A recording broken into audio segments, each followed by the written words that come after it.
All right, Shabbat Shalom. I mean, Shalom, Shalom, Shalom, Shalom. I'm used to saying Shabbat Shalom, but this is your brother, Priest KhazaqYah, and I'm doing a reaction video to my brother, Light to the Gentile. I promised him that I would do a reaction video in my spare time, in between times. So thank you, honey. I'm going to do this response video as requested, and I said that I would do a response video, so I'm kind of delayed getting to it, but being that I work 14 hours a day, sometimes it's hard for me to get some extra time in between. So this is on the world's holiday called Memorial Day, and so I got a little time, so I thought I would go ahead and take advantage of this time. So our brother, Light to the Gentile, this is his YouTube channel, Light to the Gentiles, Light unto the Gentile. I keep saying light unto the Gentiles, number 7. This is his channel. Go ahead and subscribe to his channel. Show the brother some love over there, and he's doing a great work, and he's chopping up that Esau, the white man doctrine, and he's reaching out to all the nations as we Israelites supposed to do. So before I go ahead into the actual reaction, I want to play a clip, and I want to make a recommendation. If you all would get this video, the reference, I'm going to show you a clip of it, and we're going to get into the reaction. And this is actually, the film is called La Genesis. It's was produced in Mali. And if any of you know about Mali, you know Mali is a place where Mansa Musa, right, was the richest man on the planet, richer than King Solomon. They said he was the richest man that ever lived. So if he was richer, that means he was richer than King Solomon. And this is the same territory where Abraham Traoré, I think that's how you say his name, Traoré, is the prime minister of Burkina Faso, I think it is. So let's look at this clip real quick, and then we're going to get into my brother Light to the Gentiles. Okay, here we go. Listen in.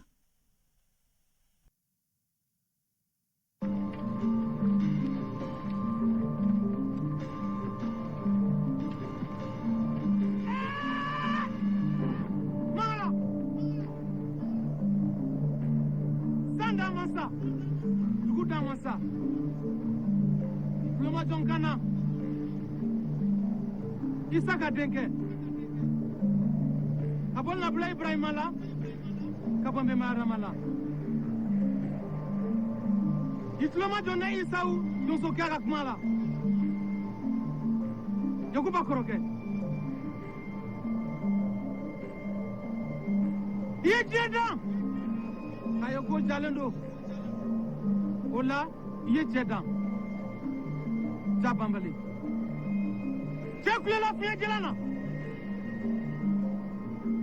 Akomi nunga benna. Ola. Iye musodan. Minoko bambali. Oh. Padan chawdu. Padan chawdan ko karamuye. Yala sao. Jie danko. Fiye jelana minoko katani kaseke kewa.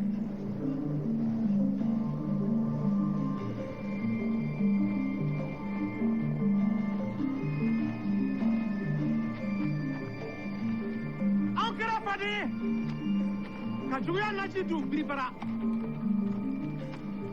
Izo. Kana ina de. Nachi dule. Yaminde.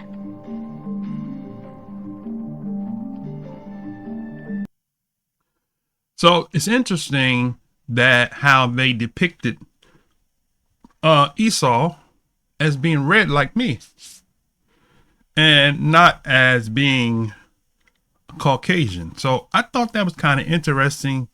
It's odd that a film like this is not well known amongst a lot of people, but we as Israelites do. And I want to give kudos to Moreh Josiah, because he was the first one to brought this out, and I thought about it while I was doing this response. I said, let me see if I can find that video. And I know I had it saved on my hard drive, but here it was already laid out for us. Okay, so now without further ado, let's go ahead to our brother Light unto the Gentiles, Unmasking Edomites here. We're gonna start right with part 1 right here. 15-minute video.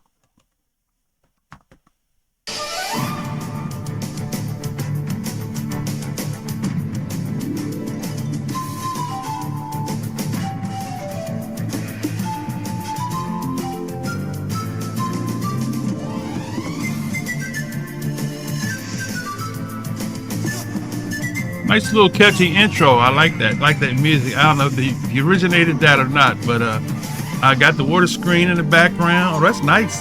Got the glow going. I see you, brother.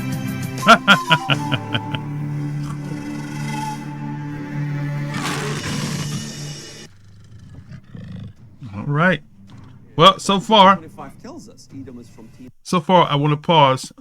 Just wanted to say I like the intro. Good intro, my brother. Very professionally done.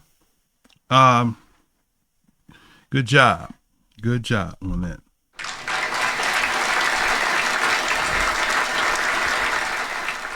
Introduction is very important to attracting people to your channel. I could use a little work on that. I mean, I know how to, because of me being consumed with time and working. I don't have studio time like a lot of these brothers do, so I have to get it in when I can get it in. But I used to upload my videos using the Apple Mac computer, which I still have, and so I got tools to do it, but just don't have the time to do it.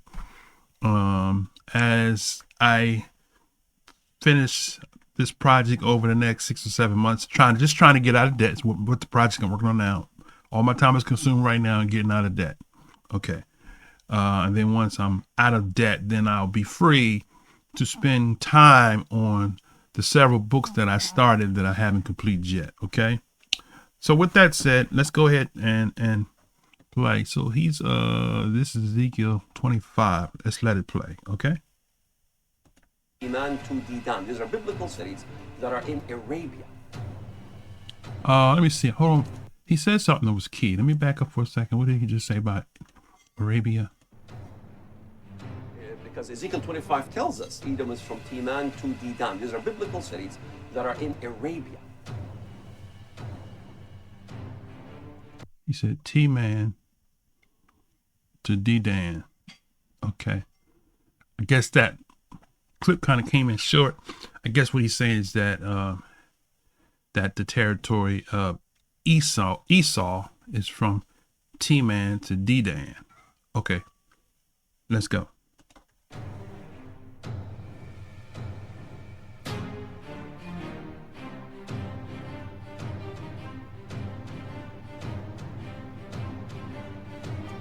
Okay, so here's a coin that I think you sent me that coin, the link to that before, but this is a coin showing Aristobulus, who was an Edomite, and it actually looked like Ben Amin. You know, remember Ben Amin, the leader of the African Hebrew Israelites of Dimona? He kind of favors him a little bit. Let me move out the way so you can see. Okay, he kind of favors him. Let's continue.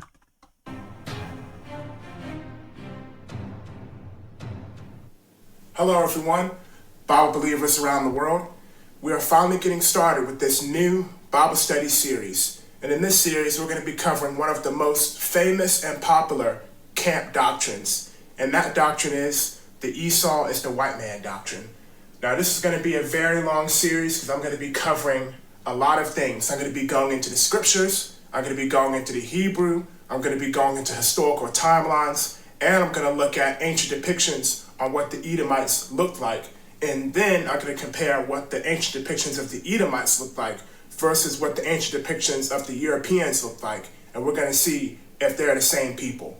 Let's get into this and start at the very beginning. Okay, we're going to start at the very beginning where these camps start, and that is in Genesis chapter 25.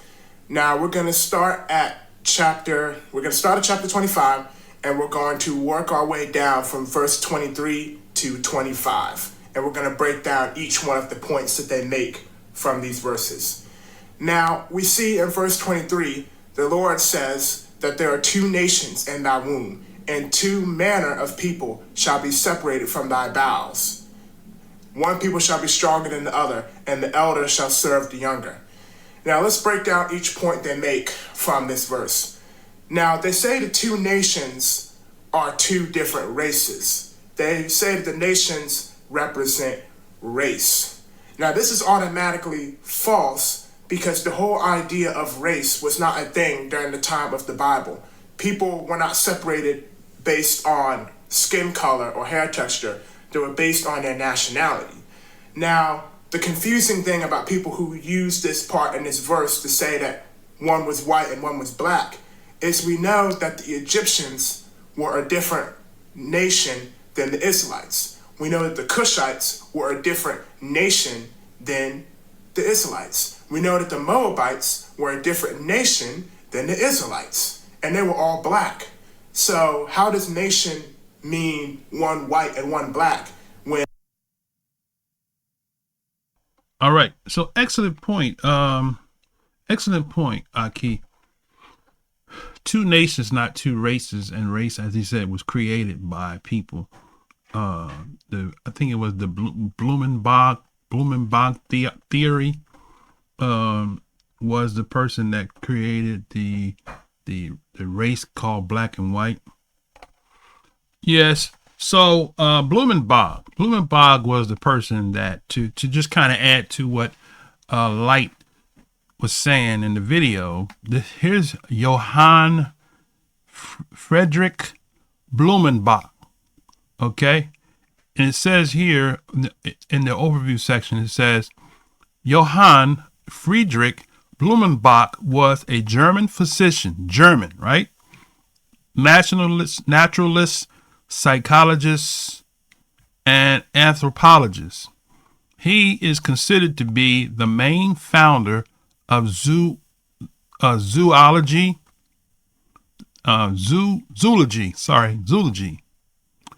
and anthropology as comparative scientific disciplines. Man, I can't read this morning. I need to put my glasses on. Let me read that again. Johann Friedrich Blumenbach was a German physician and naturalist, a physiologist, and anthropologist. He is considered to be a main founder of zoology and anthropology as comparative scientific disciplines. He has been called the founder, in quotations, of racial classifications. Boom.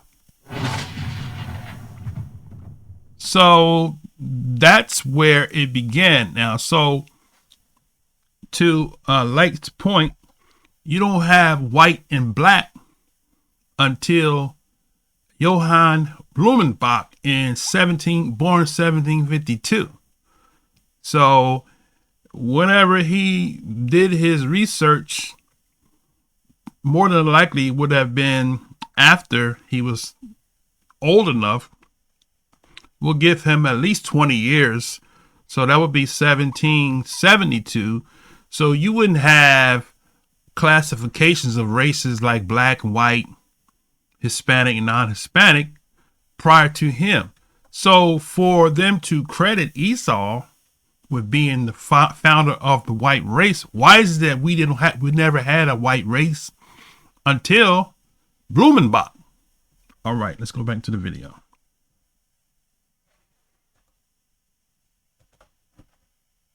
And every nation who's not Israel is not white. So how do you get that one was white based on the two nations? Now they also try to further their point in saying that they were two different races based on the two manner of people shall be separated from thy bowels. We're going to look into that word manner and see what it means. Is it saying that one is what we would refer to Caucasian and one is the black man of America? Is that really true? Now, going down to verse 25, this is where, they say they hit the nail on the head and it's like, confirmed and all that. They say the first one came out red all over like a hairy garment, and they called his name Esau. So they say, see, he was red. We all know when white people stay out in the sun too long and they turn red, and they're hairy. Who's hairy? Which we're going to look into that right now. Okay, yeah, so, interesting point. And red, right? Now, notice in the video I played at the beginning, they showed you what red is, how the Africans viewed red, because if the Israelites were an African Edenic people, right, meaning a melanated people, then they would have viewed Esau in the same light that they depicted him in that film, The Genesis, right? Okay. I want to pull some up real quick in that Genesis story. So let's go back in here, and in the Genesis story, where he says two manner of people. Let's pull that up real quick. All right, so I want to look at this word, two manner of people. So if we look at this word, two manner of people, right? Let me blow it up real quick. Okay, let's move this out the way. The word for manner, two, in verse 23, two manner of people, is the word leom in the Hebrew, which means to gather a community, right? To gather a community. So now, and adding to that, when Israel, the nation, was formed, Israel was gathered together as a community of different ethnic groups, right? Or different tribes. What I want to add to that is, let's look at that word tribe. Okay, the word tribe is the word matah right here, which is a reference to a branch or extension, right? So when Yah created man, he didn't make them races, right? He made them tribes and nations, right? Now, if you go to Genesis 10, right, and we're going to get back to the video. I don't want to make this be a long, drawn out process, but if you go to Genesis 10:5, it says, this is as pertaining to the sons of Japheth. It says, by these were the isles of the Gentiles divided in their lands after their tongue, right? That's the word Lashon. After their families, that's the word Mishpachah, in their nations, right? Not in their race, but in their nations. So there are multiple nations in the world. So the text doesn't say it would be two races of people, to the point my brother made, but two nations, right? So if we go back to Genesis 26 and 23, hold on a second, let me get there. Genesis 25 and 23. There are two nations, right? That word nations is used with regards to every son of Adam, right? Just like the brother said in the video, he says, I am, he goes all the way back to Adam, right? Now, so two nations, not two races, not white and black race, as my brother said. And two manners of people, as we showed you, the word manner means community, right? It didn't say two different types of people, because you're reading into the text to make it be two different types of people. It says two communities, right? Look at it. It says two manner of people is the word community. Shall be separated from thy bowels. The one people shall be stronger. That's the word amats, right? To be alert. And the other people then shall be more stronger than the other people, I should say. And so now what they'll try to do, they'll try to say, oh, black people are stronger than white people. No. You in danger, girl. Every people it says two people are stronger. One people shall be stronger than the other. And the word strong is the word amatz, meaning to be alert, physically on foot, or mentally encouraged. So that has nothing to do with stronger, meaning having muscles and being able to fight. The text, the word in the Hebrew is talking about being alert, right? Physically on foot, being alert, or mentally encouraged, right? All right. So one shall be stronger than the other people, and the elder shall serve the younger. Okay. So when you read that, and I'm going to get back to my brother, is that it said the elder shall serve the younger. Okay. So Esau did serve, his people did serve under the reign of King David and Shlomo. But let's continue. We're going to start off with the red and hairy part, and then we're going to go over, look at the two nations and the two manner of people and properly break this down. So the Hebrew word that was translated to red in Genesis chapter 25, verse 25 is admoni. Admoni is a reddish brown color, and admoni is the same word that was used to describe King David's complexion. So does that mean King David was a blushing white man as well? And a lot of people who teach this doctrine do not study the Hebrew, which if you're going to study the Bible, you must understand the Hebrew, because Moses, Jacob, and Abraham and all of the patriarchs spoke Hebrew, and they wrote the Bible in Hebrew. So there's going to be issues when you only try and use the English, because a lot, and I mean a lot of words in English do not have the same meaning today as they did back then in Hebrew. I mean, you can look it up for yourself. So yeah, so he's right. The word red. I mean, we did this, we covered this on our channel, and he's actually right. The word red, ruddy, right? You look at red, right? Let's bring it on the screen here. Oh, my computer is starting to freeze for some reason or another. Okay, here it is right here. Red all over, right? So what my brother said was this. You go to Genesis 25:25. We're right still in the same chapter.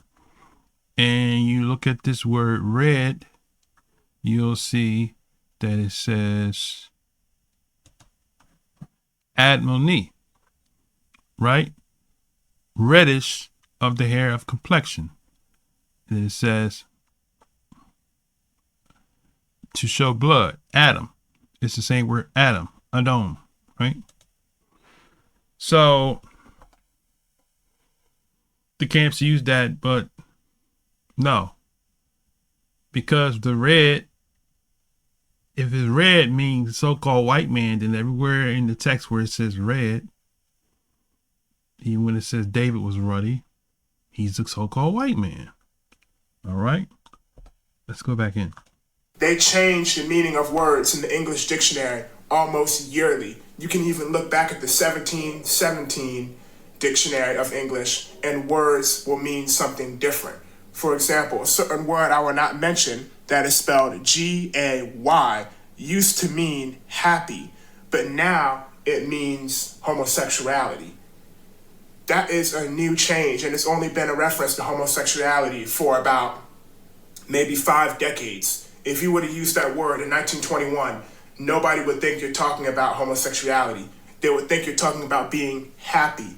Has anyone ever seen the Flintstones? And in their theme song, they say, we'll have a gay old time.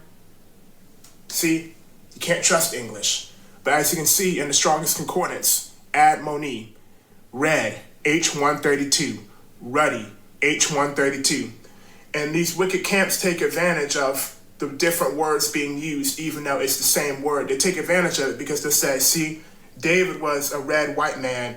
They'll say Esau was a red white man and David was a light-skinned black man, just off of one saying red and one saying ready, even though it's all ready and it's the exact same word, atmoni. So yeah, so he's right. It's the same word, like I just said. So if ruddy, the same word, that just to kind of confirm what he's saying. Let's look at the word where it says ruddy as pertaining to David. All right. So right here it says, now he was ruddy, right? 132, right? He was ruddy. And so that's the same as the same word. The same word in the Hebrew is referred to King David, is also referring to Esau. Same word. Okay. Ruddy. They called him ruddy, but they used the Hebrew word admoni, and Esau was considered ruddy, right? And they used the same word admoni. So my brother is correct in his conclusion. That is the same word. It's the same word. Samuel, 1 Samuel 17 says it again. When the Philistine looked about and saw David, he disdained him, for he was but a youth and ruddy, of fair complexion. There you go. See, ruddy and of a fair countenance. That word fair is not talking about light skin, because somebody might use that to say fair skin means white. But here is the word Yafeth, right? Which means beautiful, right? Okay. It's from the root word of Yafa, which means to be bright, that is beautiful, right? Now, is it a coincidence that the son of Japheth name is similar to the word fair, right? It's close in proximity. Let's look at Genesis real quick and we can get back to this. Let's see. Y'all know I'm analytical. I be going in sometimes. Okay, let me see. Japheth. Go over to Genesis 10. And Japheth is 33:15. So the difference is they have an E inserted in Japheth, which means expansion, from 6601, right? Patah. Okay, so that makes it different. So it's not the same word, although fair. Maybe they want, because it's a close word that so-called Caucasians want to utilize that word fair, which is close in proximity to Japheth. But that's just another note going somewhere. All right. So let's go back into my brother. Esau was not white. And one thing that's actually funny is when you look into the Hebrew Bible, the word red is not even used. As you can see in the top corner and the right, it uses ruddy, just like David. And we're going to use another source right here called Ancient Black Hebrews and Arabs. It's an old book. So the Ancient Black Hebrews and Arabs, page 26. It should come as no surprise that the original Hebrew word Adam, red, related to Adamah, earth. So presumably, red like earth was not a reference to a pinkish color. It would be more accurate to say reddish brown. This does not support white and ruddy, but supports dark. Exactly. Now, one thing that's going to shock a lot of people in this doctrine. Now, let me just add here, my brother. Your sources, you want to kind of try to make your sources legible for those gainsayers, those people that want to oppose you. It's good to, even if your source is not clear, put in your description your sources. That way people won't say you just talking. See, the thing is that I have a pet peeve about that. If a person just talks and says something, they don't provide no receipts, I just take it with a grain of salt. I just take it that this is just their opinion. So we have to be very careful when we present our resources in these videos, because nobody can dispute. They can dispute me or you, but they can't dispute the resources. So just a little word of advice there. Just try to make your sources, because I couldn't actually, let me see if I can blow it up. I couldn't actually see the source here. I heard what you read, but I was looking on the page here. Let me back up for a second. Maybe I missed it.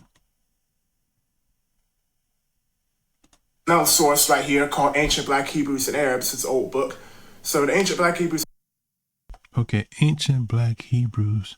Oh, I see here. Ancient Black Hebrews and Arabs, page 26. Let me see. Okay.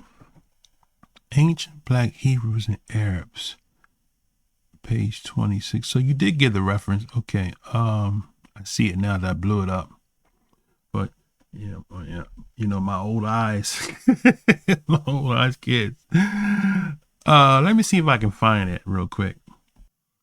Okay, so I was able to find the reference, Ancient Black Hebrews and Arabs by Gert Muller and Anu Mbantu, narrated by Marie Hoffman. So they have a audio copy for free here. And let's see. And I think that's it there. Okay. Let me get back to the video. Okay, after doing some further research on Blumenbach, the Blumenbach book, there's several different pages you can go to. If you look at this link here, you'll see thoughts on the original unity of the human race. Charles Carwell is believed to be a English translation of Blumenbach's book, which was originally written in, let me see if this is it right here, in German. So this book here, it says Handbuch der, whatever that word, I can't pronounce that. Okay, I'm not German. Maybe you German Hebrews can break it down. All right. Let's see. So here is J.F. Blumenbach. Okay. Now whether or not this is it or not, I'm not sure. Because as you can see, it's written in German. I'm not a German scholar by no stretch of imagination. Okay, let's get back to my brother's video. And Harris, page 26. It should come as no surprise that the original Hebrew word Adam, red, related to Adamah, earth. So presumably, red like earth was not a reference to a pinkish color. It would be more accurate to say reddish brown. This does not support white and ruddy, but supports dark. Exactly. Now, one thing that's going to shock a lot of people in this doctrine is that you can't find a single instance in the scriptures of white skin being referred to as red. White skin was always referred to as being white, or the Hebrew word Laban. When Miriam was turned leprous, white as snow, the word used was Laban, not ruddy red Admoni. When Moses' hand turned white, it was Laban, Admoni.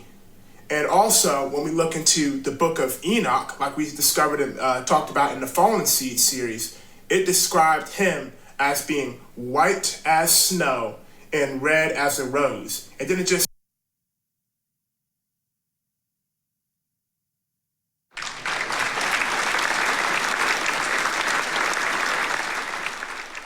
Okay, so actually, a couple things he said. So real quick, let's look at white, and then I'm going to show you the reference he made with regards to Enoch, right?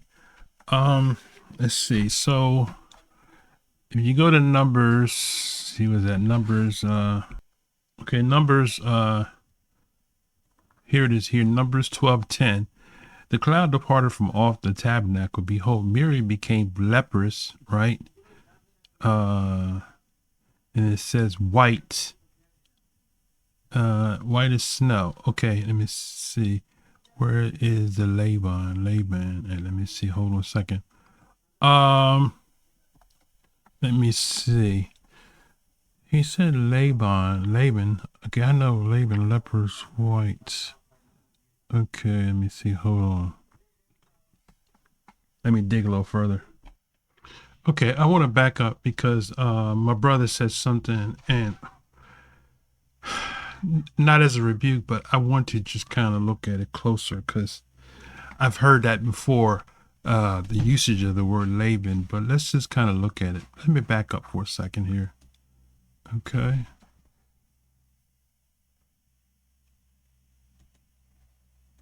Moni.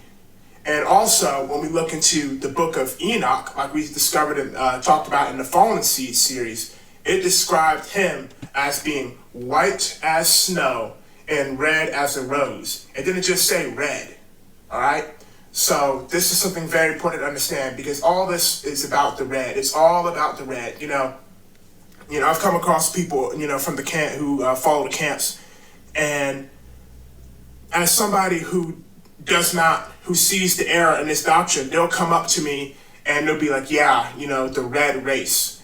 And I'll be like, Native Americans?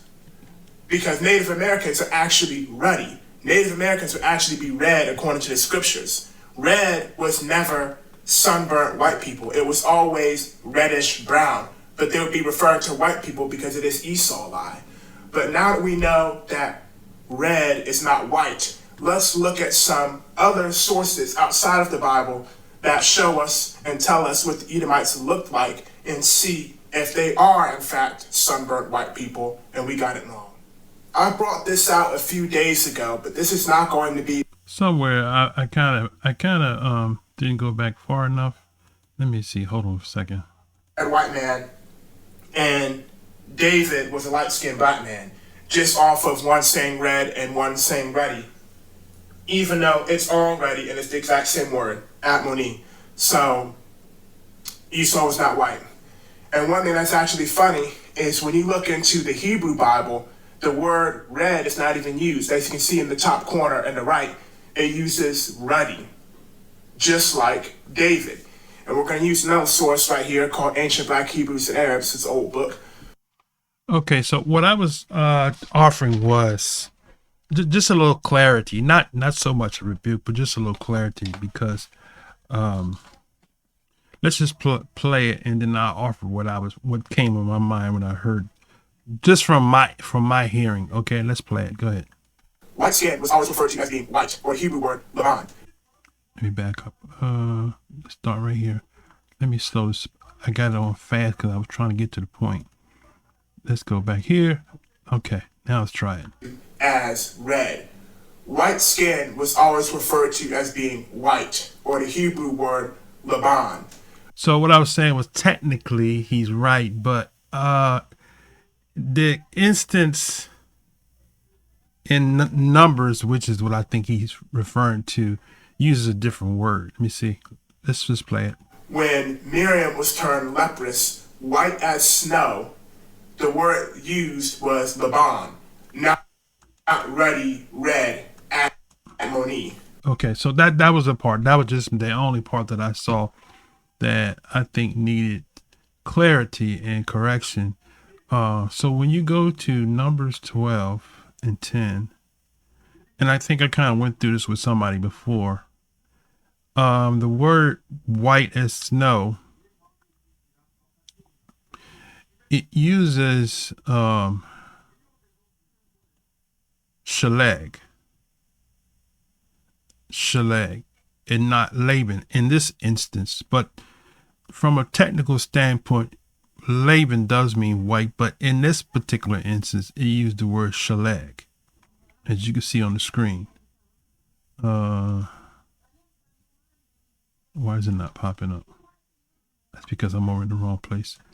So you see shelag here. It says shelag, snow, probably from its whiteness, right? So this is from the word shelag, which means white. So technically, there are two words that means white. There is the shelag and there is Laban. But at any point, to his point, it's not using the word admony to refer to white skin. So now if you go back into to Genesis, when you talk about white, for example, here's one example here.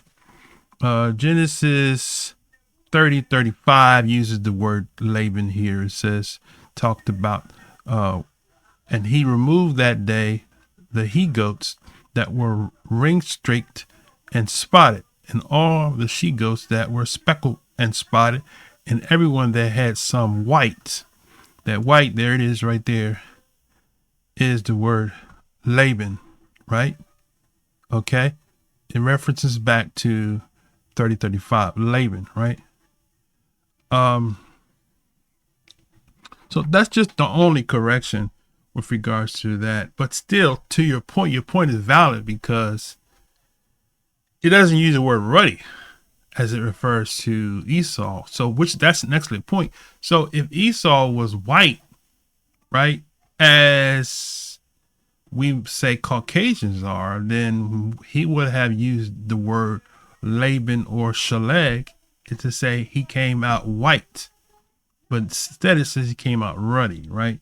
So that's an excellent point. The other thing I wanted to show you was the lepers. In Leviticus 13, look at this verse 3. It says, the priest shall look on the plague, right? So the plague is the word naga, to blow, a spot, leprous person or dress. Okay, naga or nigga. Okay, no pun intended. The plague in the skin or flesh, and when the hair in the plague is turned Laban, that's white, and the plague in the sight be deeper than the skin of the flesh, and the leprosy, the plague of the leprosy, and the priest shall look on him and pronounce him unclean. And the bright spot, if the bright spot be Laban in the skin, right? So there you go, Laban in the skin. So to help out the point my brothers bring out is that this is actually physically showing you that a flesh skin that would have been classified as a, what do you call it, a black albino, right? The word would have been used here, Laban, to my brother's point, and not admony. Admony, red, would have not been unclean. So therefore, when you look at the contrast, is what he brought out about Noah, right? Okay. Let's go back to the video.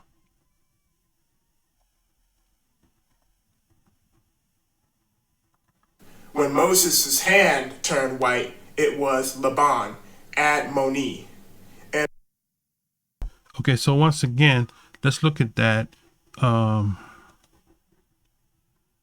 Let's look at that one just to confirm that it's using the same word. Okay. So once again, the same word is used here for this instance. It says, Yah said furthermore to him, put now your hand in your bosom. And he put his hand into his bosom. And when he took it out, behold, his hand was leprous as snow. So here you have lepers, which is sarah, which is the word scourge, to be stricken with leprosy. And so sometimes the leprosy does not come out shelag. Sometimes it's a leper that's not a discoloration, right?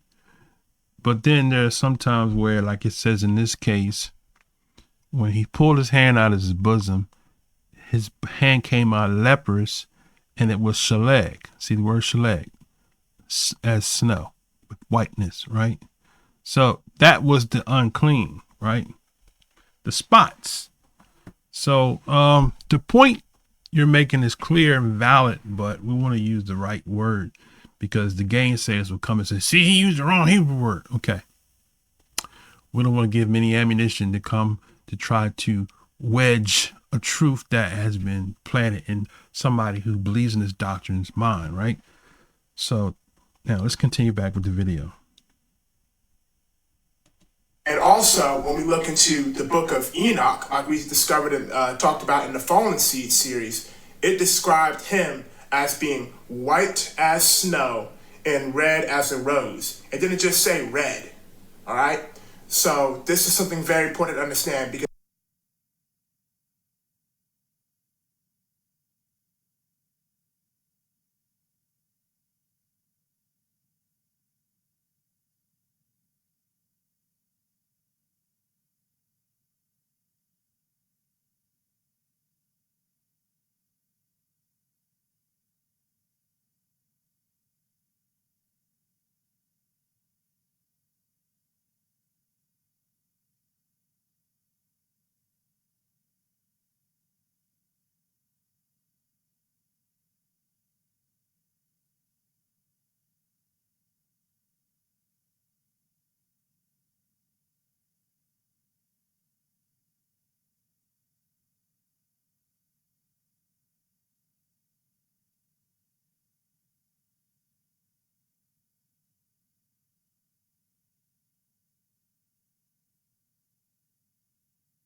all this is about the red. It's all about the red. I've come across people, from the camp who follow the camps, and as somebody who sees the error in this doctrine, they'll come up to me and they'll be like, yeah, the red race.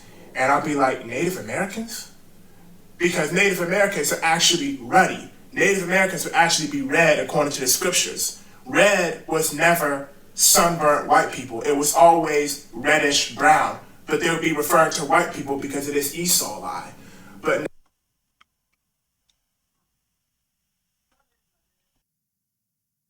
Okay, I want to add to that is here's something that you can throw at them. Nathaniel always uses R.B. Lewis light and truth book. So let's go to the light and truth book real quick. Okay, so what I want to do, I want to show you, this is let's blow it up here. Okay, this is the book Light and Truth, collected from the Bible and ancient and modern history, containing the universal history and of the colored Indian race from the creation of the world to the present. Okay, so R.B. Lewis is one of the writers that they often quote, right? So if we go, this is the cover page. This is copywritten in 1851 by R.B. Lewis, a colored man. Okay, now let's go and let's look at Esau. So we Google Esau, or we search Esau. We got here, it says generations of Esau, and it says what? The red people. Okay, let me zoom that in just so somebody can see that, because people tend to think that we are defending the oppressor. So let's see, this is kind of small. Let's see if I can, let me go back to the single page. Let me break this down. I'm going to bring this in like this here. Hold on one second here. So now you should see here, it says here in R.B. Lewis' book, it says the generations of Esau. He has on page 24, the red people, right? So let's go to page 24, right? And let's see what he says. He calls them the red people, right? 24. Okay, I'm almost there. Okay. It says the generations of Esau, the red people. Esau is Edom, which signifies red. The red people, and he has Genesis 25 and 30. Josephus, the wives of Esau were Judith, the daughter of Bari the Hittite, Abashmath and Adah, and the daughters of Elon the Hittite, and Aholibama, the daughter of Anah, the daughter of Zibeon the Hivite, and Mahalath and Bashmath, Ishmael's daughter, Abraham's son, sister. Adah bore Esau Eliphaz. Okay, so he's given the lineage of Esau here. There are the sons of Esau, right? Esau took wives and daughters of Canaan, etc., right? And these are the descendants of Esau. So he calls Esau, once again, that's the point I want to bring out here, is that he calls them the red people, right? And then if you go further, now he's going to tell you who these red people are. So let's go to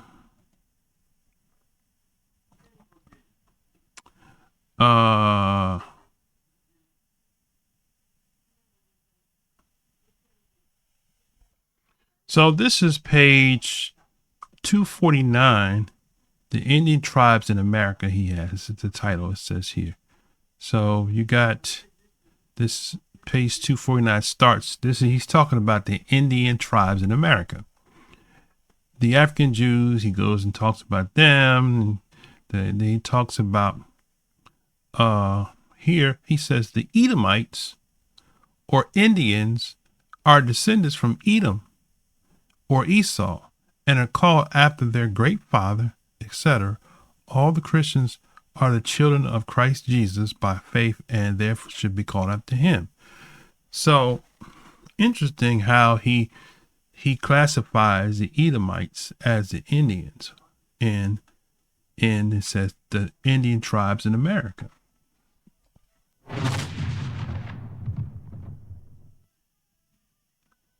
So that's further ammunition you can use at them brothers from the same source. That's what I like. I like using sources that they use and show you how they incorrectly use the source, right?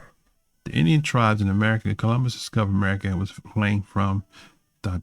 right? Okay, so you can continue reading this here. Arguments in favor of Native Americans being the descendants of Israel. Okay, so some people believe that. But I want to get back to my brother's video. All right. This is a good source. All right. So let's go back to the video. Now that we know that red is not white, let's look at some other sources outside of the Bible that show us and tell us what the Edomites looked like and see if they are, in fact, sunburnt white people and we got it wrong.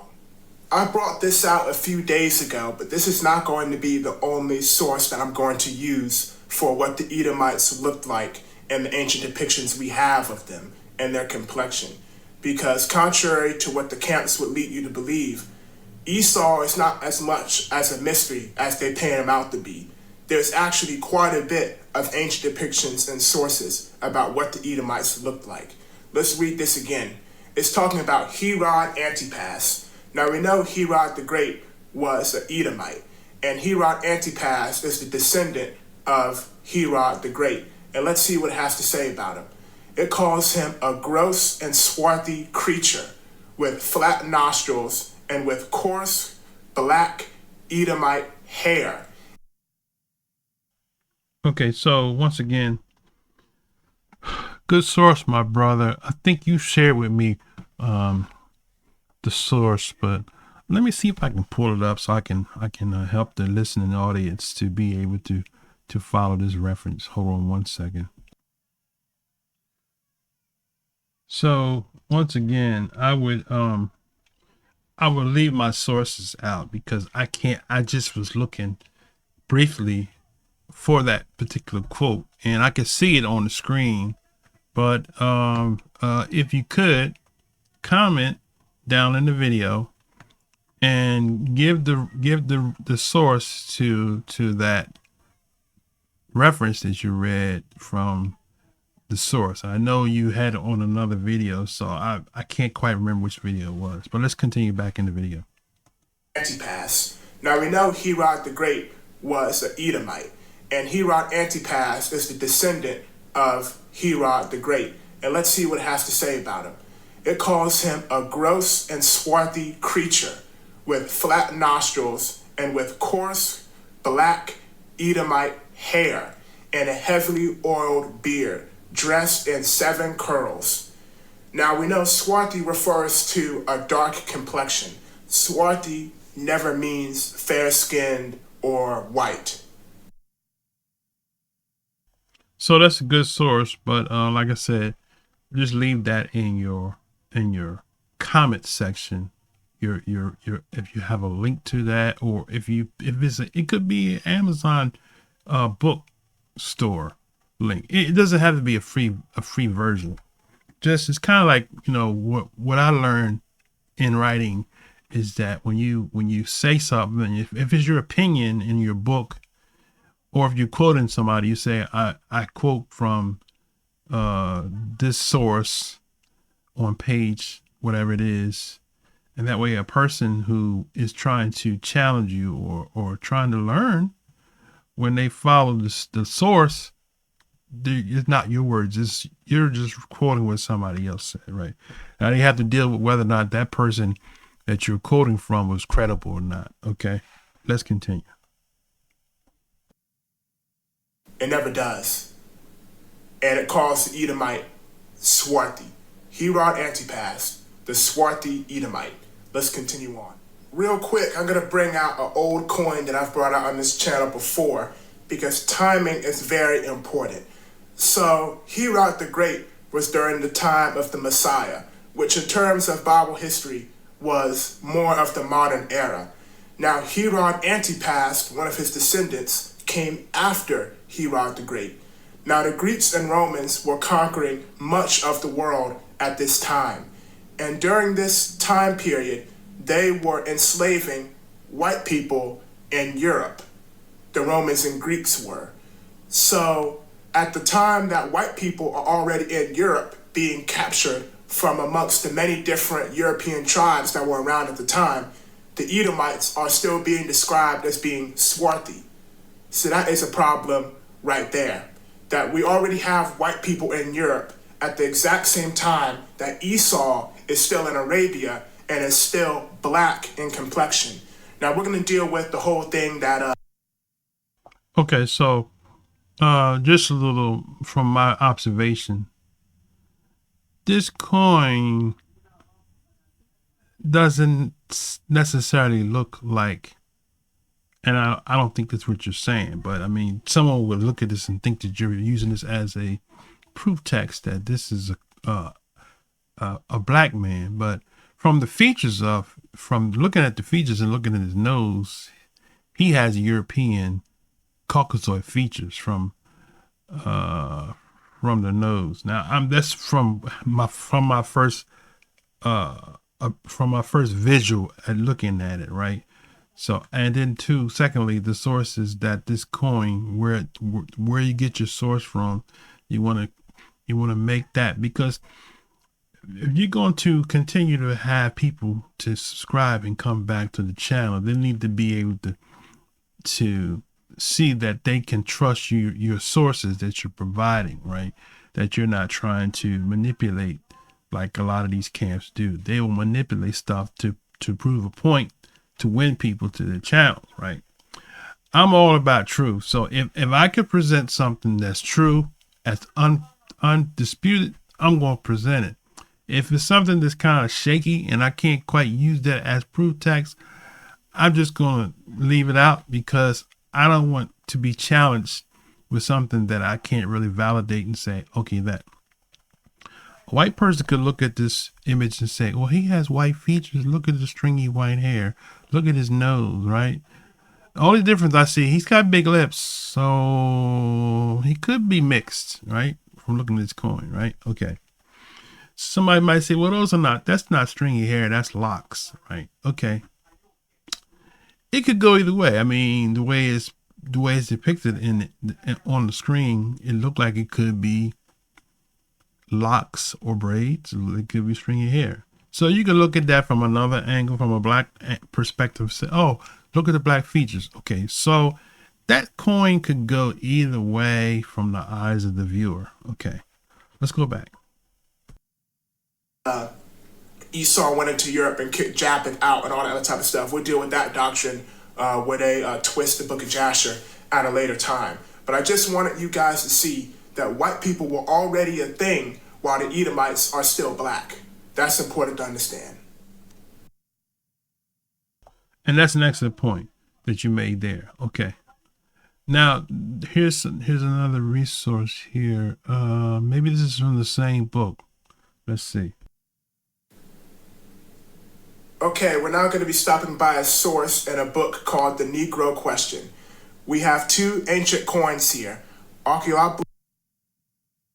Okay, The Negro Question. So, I think I have that book. Let me double check here.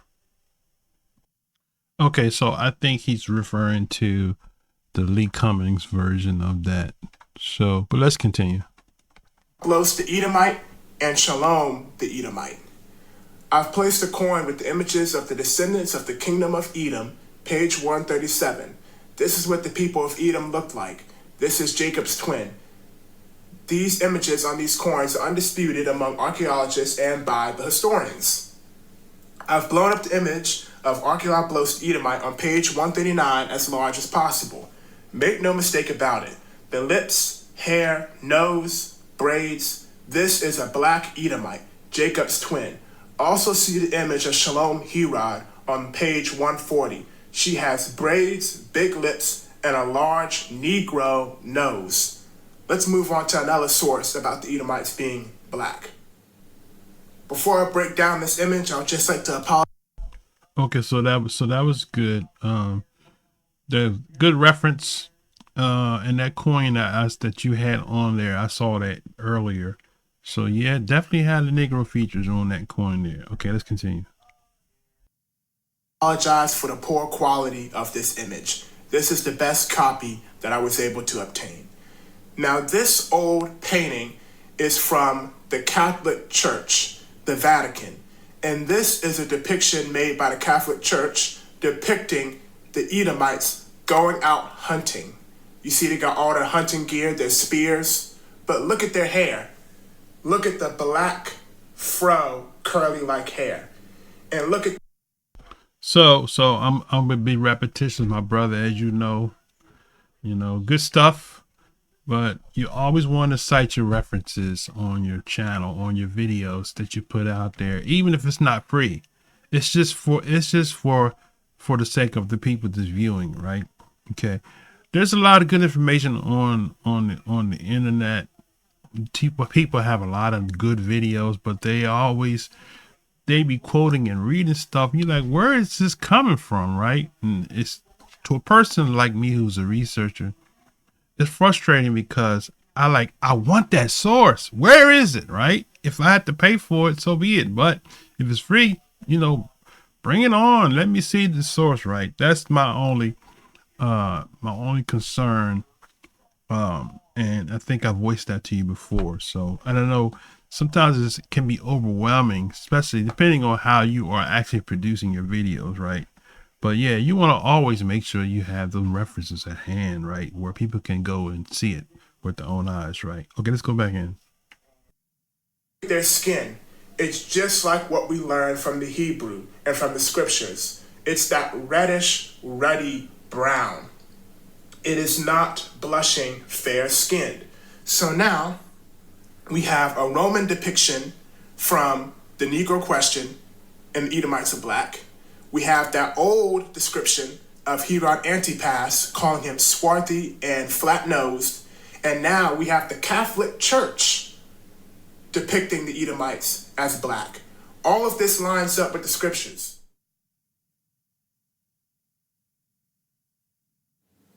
Now moving on from the red part of Esau, let's tackle the hairy part real quick.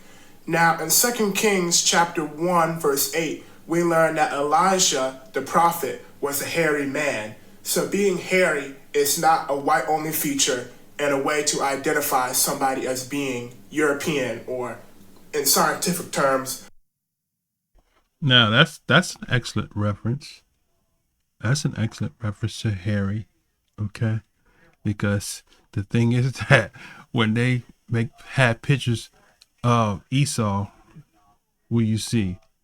The caveman. So these are the pictures you see, right? Look at this picture here. When the camps is doing a documentary on Esau, you always see this here, right? But you never see, let me back up here. You never see these cavemen here, right? You never see these cavemen, right? And these cavemen have melanin. He does. He does. Definitely does, right? He does. He kind of look like the Esau in the documentary, right? And you got this one here, right? He's a caveman, right? Here's another one, right? Caveman. So why don't they ever put pictures of these people up? You know, even this one here, he's got the hair and the color. He don't look like your average Caucasian. So now this is what they want us to believe. This one here. But even still, he's kind of blended a little bit, right? Okay. Okay, let's go back to the video.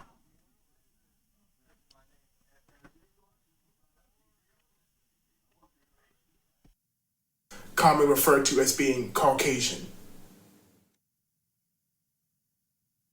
That's funny. But that's what they show you, the hairy, so that's the end of that one there. So my response to that part one, I'll come back and comment on some more. I think you did ultimately you did a great job. Just a few little minor things that I would add to your presentations to kind of add to build your channel. It's bad enough as it is that we have our channel shadow banned, but then when people are searching, because especially during schools and so forth, I have more people that watch the videos that I don't know who they are. They're not subscribed. Some of them are not subscribed, but they know where to go find the videos, and we get hits on the videos, right? For the most part, and you stumble across the channel, and then a lot of people, they know to go back. They might not subscribe to make my numbers go up, but they'll view the videos, right? Okay.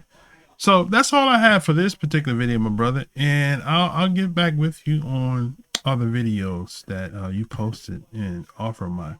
Please pardon me, because for some strange reason at the mid part of this presentation, my energy started draining. My energy started draining. So we'll talk in another video. So until the next time, brothers and sisters, shalom, shalom, shalom.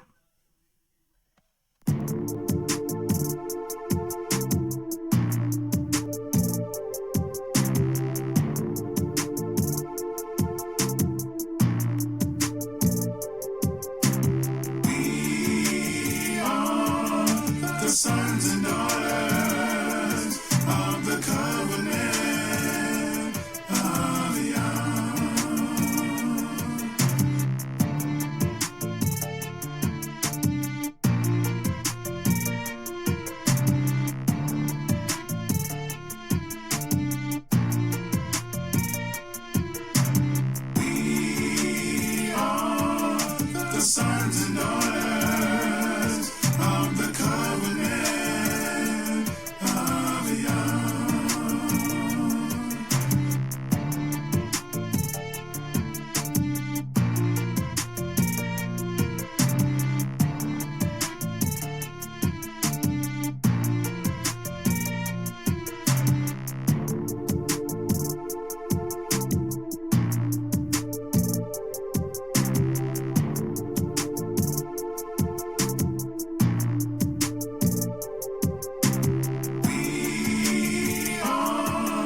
the sons and